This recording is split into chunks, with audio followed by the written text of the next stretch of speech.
حضرت ابراہیم کے پاس ملک الموت آیا.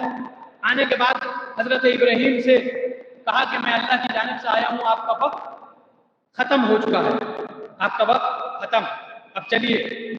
کہا کہ ملک الموت مجھے اختیار ہے یا مجبور ہوں؟ اپنی روح قبض کروانے کا مجھے اختیار ہے، یعنی میں چاہوں تو تیرے حوالے روح کروں یا تیرے حوالے روح نہ کروں، یا میں مجبور ہوں؟ کہا آپ اللہ کے نبی ہیں، میں کیسے آپ کو مجبور کر سکتا ہوں؟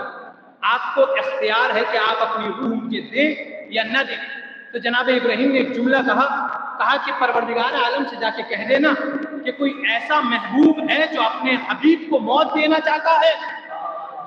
کوئی توجہ رہے، کوئی ایسا محبوب ہے جو اپنے حبیب کو موت دینا چاہتا ہے. منع کر دیا روح کو دینے کے لیے.